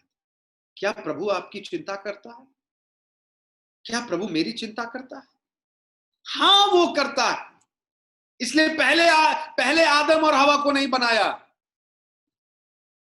पहले सब कुछ उसके लिए बना दिया और फिर उसे बनाया और कहा, ये लो, मैंने तुम्हारे लिए सब कुछ कर दिया, अब तुम इन पर राज्य करो। प्रभु ये भी तो कह सकता था, मैंने सब कुछ बनाया, तुम्हें भी बनाया, अब मैं तुम्हें गुलाम बनाकर यहां पर रखूंगा। नहीं, परमेश्वर ने कहा, मैं तुम्हें गुलाम नहीं, मैंने तुम्हें अपने स्वरूप में बनाया है, मैं तुम्हें अधिकारी बनाकर इस पृथ्वी पर रखूंगा। तुम्हारा भी अधिकार होगा इन पर, तुम्हारी भी फ्री विल होगी इनके ऊपर में, तुम्हें भी स्वयं इच्छा दी जाएगी, क्योंकि तुझे भी मैंने अपने स्वरूप में बनाया है। यदि तू पाप नहीं करेगा आदम, तू इसका आनंद उठाएगा, मगर यदि तू पाप करेगा तो तू श्रापित हो जाएगा, इसका आनंद तुमसे चला जाएगा। आज आज आज यही मैं इससे आगे नहीं जाना चाहता, पर चाहता तो था मगर समय नहीं है, इसलिए मैं यहीं समाप्त करूंगा और अगले हफ्ता यहीं से हम लेंगे। मगर आज मैं कहना चाहता हूं, हर एक अविवाहित, हर एक विवाहित परिवारों से विशेषकर मैं कहना चाहता हूं, परमेश्वर ने जो तुम्हें दिया है वो सबसे अच्छा है। परमेश्वर ने जो तुम्हें दिया है वो सबसे अच्छा है। परमेश्वर तुम्हें जो देगा वो सबसे अच्छा देगा। ध्यान रखना, ध्यान रखना, यदि तुम पवित्रता के साथ अपने रिश्तों को निभाओगे तो तुम सदा आनंदित रहोगे। मगर यदि तुम पाप के साथ, व्यभिचार के साथ, धोखे के साथ अपने रिश्ता को बिताओगे तो तुम्हारे जीवन में मिलने वाली वो सारी आशीषें, सारी खुशी, सारी शांति तुमसे छीन ली जाएगी और तुम श्रापित कहलाओगे। आज कितने ऐसे परिवार है जहां सीक्रेटली, चुपचाप, बिना किसी को बताए एक ही व्यक्ति का 2-2 परिवार चल रहा, कुछ लोगों का 3-3 परिवार चल रहा। जब पति निकलते हैं वो कहते हैं मैं काम में जा रहा हूं 1 महीने के लिए। 1 महीना का काम, पत्नी सोचती मेरा पति काम करने गया है, वो दूसरा परिवार संभाल रहा है, वहां से 1 महीना यहां आ जाता। क्या करने की कोशिश कर रहे हैं हम? किसे उल्लू बनाने की कोशिश कर रहे हैं? एक खुदा जो ऊपर बैठा है वो सब कुछ जानता है। यदि तुम्हारे जीवन में आशीष चाहिए, खुशी चाहिए, शांति चाहिए, प्रेम चाहिए, परिवार का सुख चाहिए, तो आज अपने पापों को अंगीकार करो, क्षमा मांगो। यदि कोई ऐसी गलती में तुम फंसे हुए हो तो उन गलती में से पर्दा हटाओ, सच बोलो और उसका समाधान निकालो, नहीं तो तुम इसे ही पाप में पिसते रह जाओगे। परमेश्वर की आनंद, आशीष कभी नहीं आई। घर से बाहर दूसरों के घर में झांकना बंद करो, अपने परिवार में आनंदित रहो। परमेश्वर तुम्हें और तुम्हारे परिवार में इतना आनंद देगा जिसके लिए यदि तुम रोज भी धन्यवाद दोगे तो कम रहेगा। क्या तुमने ऐसा कभी, क्या आपने ऐसा महसूस किया है? क्या ऐसा परिवार है जो रोज अपने पत्नी, अपने बच्चों के लिए प्रभु को धन्यवाद देता हो?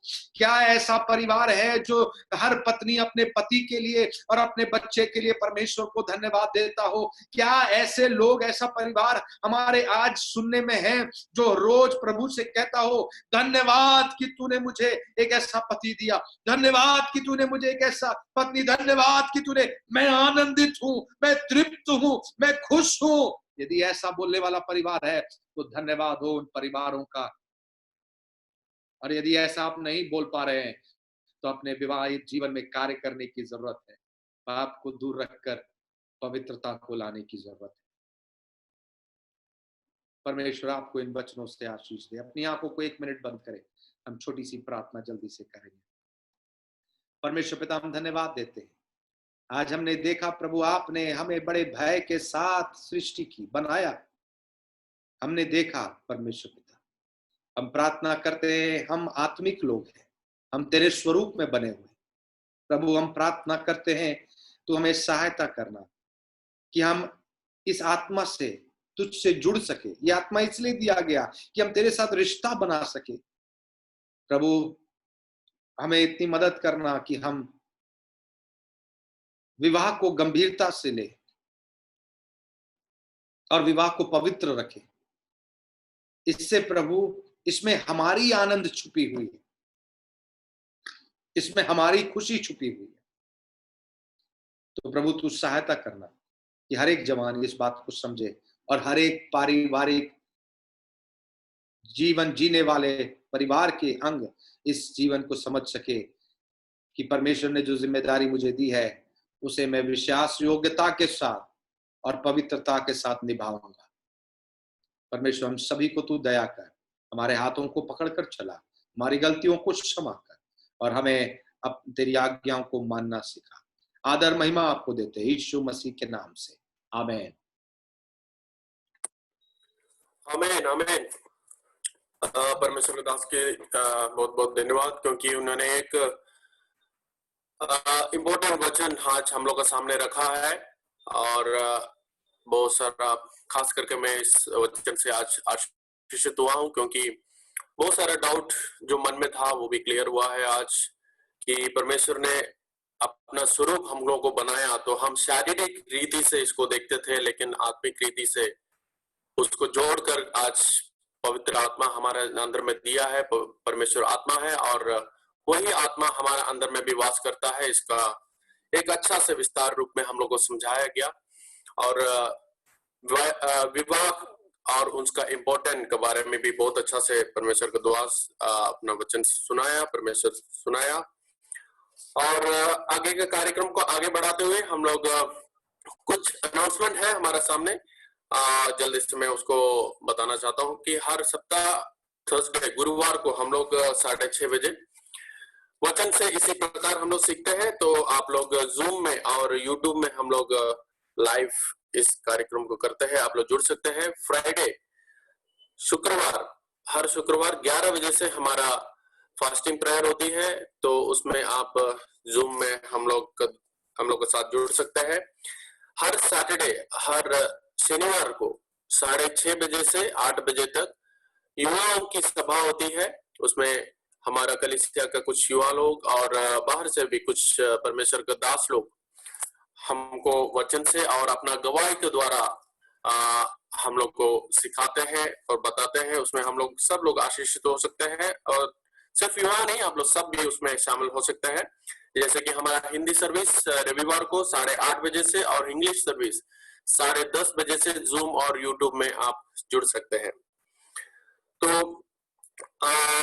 कुछ कारणवश हमारा अमेजिंग लाइफ चर्च का जो यूट्यूब चैनल है वो अभी काम नहीं कर रहा है, इसलिए पास्टर फिन्नी का यूट्यूब चैनल है, उसमें हम लोग लाइव होते हैं।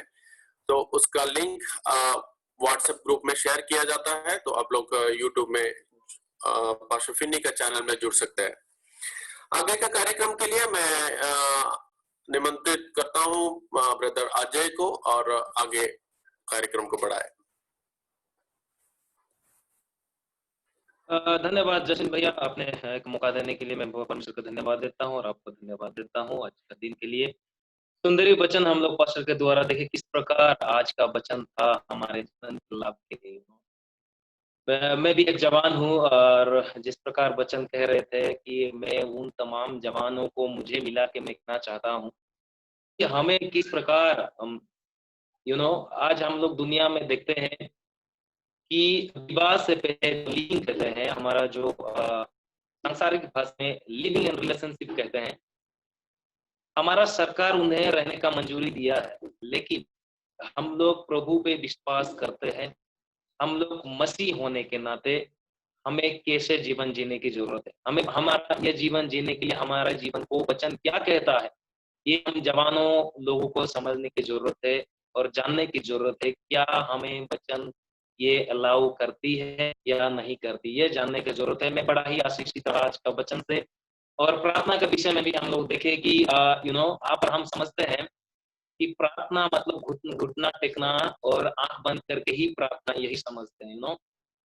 प्रार्थना इम्पोर्टेंट है और ये अच्छी बात है कि घुटना टेक करके आंख बंद करके प्रार्थना करना, लेकिन हम लोग आंख देख करके भी हमारा हृदय जो है परमेश्वर से बातें कर सकता है। इसीलिए हम लोग कभी ना सोचे कि हम लोग कुछ काम में बिजी है या फिर है, लेकिन उस समय भी हम यदि परमेश्वर को पुकारेंगे, कि परमेश्वर आत्मा है और जहां भी उपस्थित रहता है और कहीं भी आपसे बातें कर सकता है। इसीलिए हमें जैसा भी बिजी रहे क्यों ना हो, लेकिन उस महान परमेश्वर को हमें पुकारते रहना है और जानते रहना है, क्योंकि परमेश्वर ने आपको और मुझे अपना स्वरूप में बनाया है ना, आत्मा के स्वरूप में बनाया, ताकि हम लोग उसकी आराधना आत्मा और सच्चाई के साथ करें। तो मैं आप लोगों को समय देना चाहूंगा, यदि आज का वचन किसी को छुआ, किसी को ये वचन के बारे में बातें करना चाहेंगे, तो 2 से 3 जन आप लोग में से अपने आप को अनम्यूट करें और हम लोग का बीच में छोटे शब्दों में हम लोग का बीच में प्रकट करें। जय मसीह सबको। जय मसीह।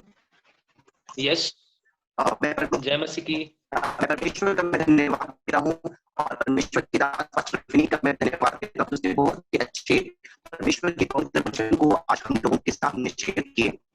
यूहन्ना 4:24 में जो उसने बताया, परमेश्वर आत्मा है और अवश्य है कि उसकी आराधना करने वाले आत्मा और सच्चाई से आराधना करें। सचमुच यह वचन बहुत ही पवित्र है और हमें आज ये चीज सीखने की आवश्यकता है। यदि आज हम किसी एक दूसरे को अगर धोखा दे रहे हैं, अपने फ्रेंड्स सर्कल में, अपने परिवार में, तो क्या परमेश्वर हमें नहीं देख रहा है? बिल्कुल, परमेश्वर हमें देख रहा है। और आज ये वक्त है कि हमें अपने मनों को तैयार करना है और उस आत्मा और सच्चाई से अपने परमेश्वर की प्रार्थना करना, उसकी स्तुति करना है, क्योंकि उस परमेश्वर को छोड़ और हमारी दुनिया में और कोई परमेश्वर नहीं है। परमेश्वर इस वचन में हम सभी को आशीष दे। आमीन। आमेन। थैंक यू आनंद भाई, थैंक यू। और कोई कहना चाहेंगे प्लीज? कृपया समय को देखते हुए आप लोग। जय मसीह की।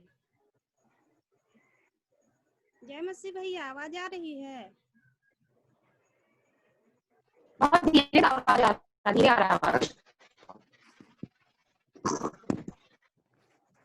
जय आ रही है, आवाज आ रही है? आ रही है। मसीह जी आ रही है। हम भी थोड़ा सा गवाही के रूप में बताना चाहते हैं। इस आज के वचन से हमको भी बहुत ही आशीष मिला और थोड़ा इसी से जुड़ा हुआ बातें हैं, इसलिए हम बोलना चाहते हैं। सो पास्टर फिनी को भी बहुत बहुत धन्यवाद, जो बोलते हैं सचमुच में मन आत्मा सच में पूरा एकदम भर जाता है और समझ में भी आता है, इसके लिए धन्यवाद। लेकिन इस समय हम बोलना चाहते हैं कि इस सप्ताह में सचमुच में इस लॉकडाउन में मेरा छुट्टी तो नहीं रहता है, हम घर में काम करने जाते हैं और हिंदू भाई बहन का ही घर में जाते हैं, तो उस बीच हमको परमेश्वर कैसे इस्तेमाल किए इसके लिए उस चीज को हम बताना चाहते हैं। तो पिछले दिन में इसी सप्ताह में ऐसा हुआ कि उस घर में जो मेरे मालिक मालकिन लोग थे, वो लोग बहुत वो लोग हमको नहीं बताए थे कि वो लोग बेटी की शादी ठीक कर चुके थे और वो दिसंबर में होने वाली थी और उसको वो ठीक हो चुका, लेकिन बेटी को नहीं पसंद आने के कारण वो लोग इतना परेशान थे और लड़का वाला को बोल भी नहीं पा रहे थे कि हम लोग को ये नहीं करना है। और लॉकडाउन में वो लड़का वाला कहता है कि हमको 5 आदमी से करना है, लेकिन इसी साल करना है और इस चीज से ये लोग खुश नहीं है। 2 ही बेटी है इन लोग को, लेकिन ये लोग काफी परेशान थे और वहाँ एक दाई होने के नाते वो लोग हमको नहीं बताए थे, लेकिन प्रभु का धन्यवाद हो कि वहाँ अद्भुत रीति से वहाँ काम किए प्रभु ने। जब वो लोग परेशान थे तो हम भाभी बोलते हैं, जो मेरी मैम साहब है, तो उनको हम बोले भाभी क्या हम प्रार्थना कर सकते हैं, और उस विषय को बिल्कुल हमको पता नहीं था, लेकिन वो बोली हाँ हम बहुत परेशान हैं, सो तुम कर सकती हो, मेरी माँ भी हॉस्पिटल में है, इस तरह से।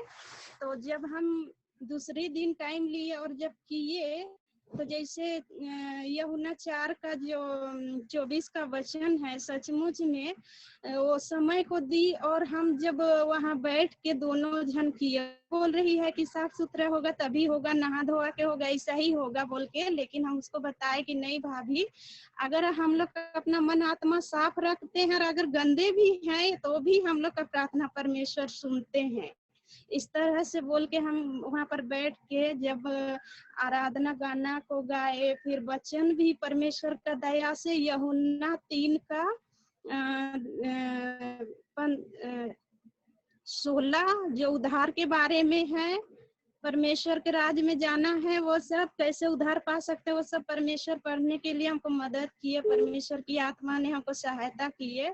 और जब प्रार्थना किए तो दूसरे ही दिन हमको बोली कि तेरा प्रार्थना इतना शक्तिशाली रहा कि बहुत चीज सुधार आ गया, लेकिन हम तुमको बताएंगे इसे। तो वो शादी टूट गया है, जो लोग चाहते थे किसी भी कारण टूट जाए, जो टूट गया। तो हमको नहीं पता था कि इस विषय में हम सारा चीज को आत्मा में भर के रख दिए थे अपना अगुवाई के अनुसार।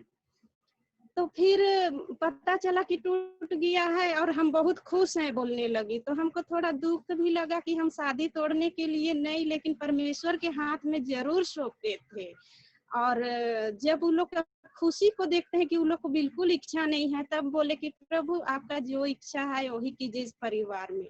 और एक दिन नहीं लगातार 3 दिन करने के लिए बोली, यार इतना आनंदित रही। उसकी माँ को भी चंगाई मिला और बोलती है तेरा प्रार्थना बहुत अद्भुत रहा है, ऐसा बोली। तो हम बोले मेरा नहीं, हम तो परमेश्वर के सामने आपका जो परेशानी है उसको रखे, लेकिन जो करने वाले हैं परमेश्वर ही हैं और वही सत्य हैं। और बहुत वचन पढ़ने के लिए मदद किए, याकूब से भी बहुत सारे वचन को बताने में मिला और मती से भी, और ऐसा इस्तेमाल हुए ना कि वहाँ अच्छा ही रिजल्ट आया। तो प्रभु इस तरह से हमको इस्तेमाल किए तो आगे भी करने पाइए, आप लोग से प्रार्थना करते हैं और आप लोग उससे रिक्वेस्ट मांगते हैं। तो इस गवाही से इस मिले सब धन्यवाद भाभी, आपने बहुत ही अच्छी रीति से अपना गवाही को प्रकट किया, किस प्रकार वहां पर अपने परमेश्वर का जीवित वचन को लोग का जीवन में अपने रखा। परमेश्वर आपको ऐसा ही इस्तेमाल करते रहने पाए और उसके राज्य के लिए आत्मा को जीतते रहने की मदद करने पाए। मैं इस वक्त और भी एक जन को समय देना चाहूंगा, छोटे शब्द में, बिल्कुल छोटे शब्द में कृपया हम लोग को समझाएं ताकि हम लोग आगे का कार्यक्रम को बढ़ा सके और समय के अनुसार हम लोग चल सके।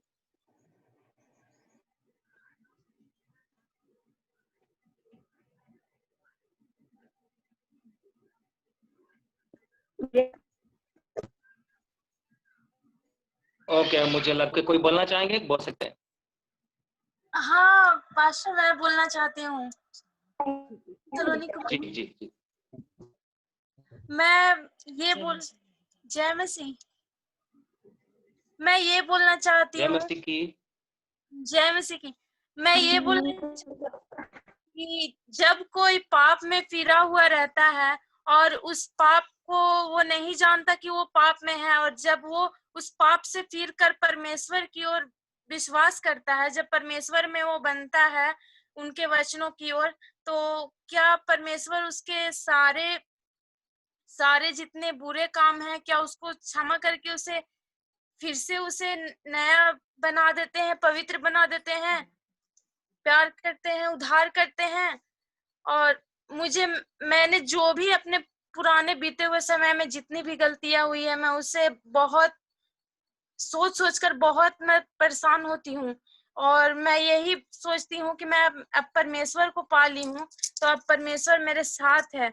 और परमेश्वर, और जैसे फिनी सर ने बताया कि एक रिश्ता, वैवाहिक रिश्ता किस तरह का होता है, और धोखा और व्यभिचार ये सब करना पाप है। उसी तरह मैं यही पूछना चाहती थी कि क्या जब पिछले दिनों में, बीते दिनों में अगर कोई पाप हुआ हो और उसके बाद फिर हमें रियलाइज हुआ हो कि परमेश्वर सत्य वही है और ये सब बुरे कामों को छोड़कर परमेश्वर पे भरोसा करना चाहिए, अगर हम उन पर भरोसा करते हैं तो क्या हमारे पाप क्षमा हो जाते हैं, हमें उद्धार मिलता है? एग्जैक्टली सिस्टर, आपने बहुत ही अच्छा सवाल को पूछा है। इसका विस्तार रूप से आप किसी दिन देंगे, लेकिन संक्षिप्त छोटा रूप में मैं आपको देना चाहूंगा कि बिल्कुल ही आपका पाप क्षमा हो जाता है, जो भी हम लोग पिछले जीवन में पाप किए हैं। इस प्रकार हम बाइबल से भी सीख रहे थे, हमारा पाप, फ्यूचर का पाप भी धुल गया। यीशु मसीह ने आके अपने आप को क्रूस पे अपने आप को बलिदान करके मेरा पिछले जीवन का पाप, प्रेजेंट का पाप और आने वाला समय का पाप परमेश्वर ने क्रूस पे धो करके शुद्ध कर दिया है।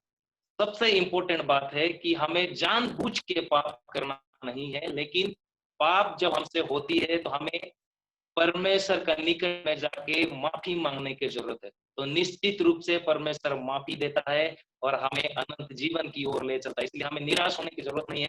लेकिन पाप में हमें आनंद नहीं, लेकिन पाप में हमें जब हो जाता है तो हमें परमेश्वर का निकट में जा करके माफी मांगने की जरूरत है।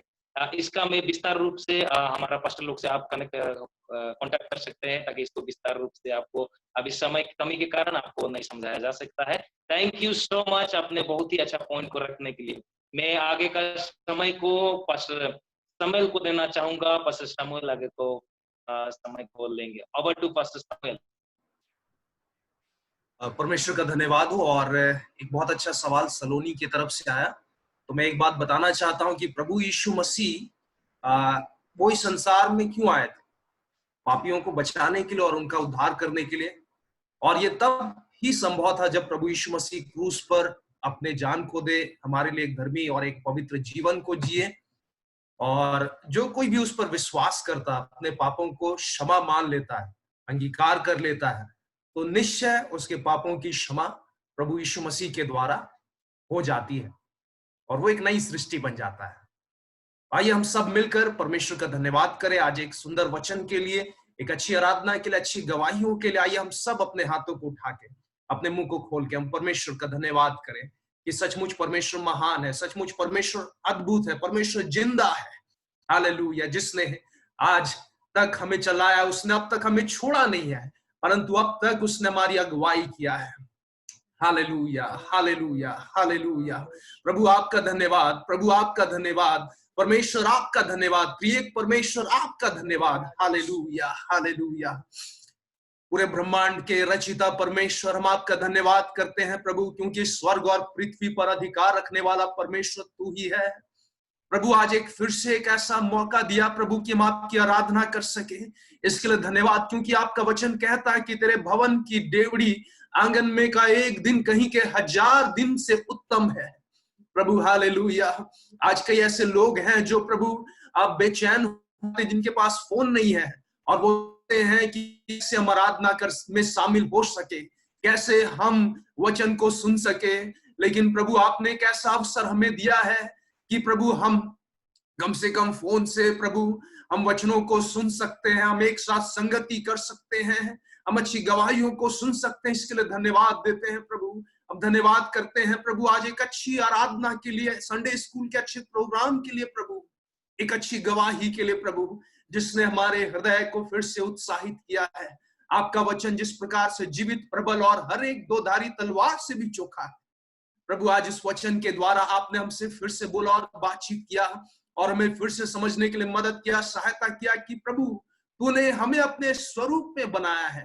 तू आत्मा है प्रभु, तू प्रेम करने वाला परमेश्वर है, तू पवित्र परमेश्वर है प्रभु। हालेलुया। जिस प्रकार से 2 तीमुथियुस उसका 2:22 में आपका वचन कहता है कि हर एक जवानी की अभिलाषाओं से भाग, और जो लोग पूरे मन की सच्चाई से प्रभु आपका नाम लेते हैं उसके साथ में प्रेम, विश्वास और धार्मिकता का पीछा कर।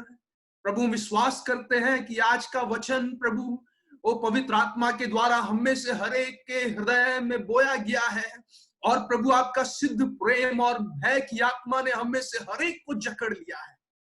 और प्रभु जब भी हमारे जीवन में परीक्षाएं और पाप आती है, हमें प्रभु वहां से भागने के लिए और प्रभु तेरे वचन के द्वारा अपने हृदय पर पहरा लगाने के लिए, अपने आंखों, अपने कानों, अपने मुंह पर, अपने हाथ और पांव और अपने विचारों को प्रभु उसको संयम रखने के लिए प्रभु तू मदद करना और सहायता करना, एक पवित्र जीवन जीने के लिए मदद करना, सहायता करना। विश्वास करते हैं प्रभु पूरे सप्ताह भर प्रभु तू हमें चलाएगा।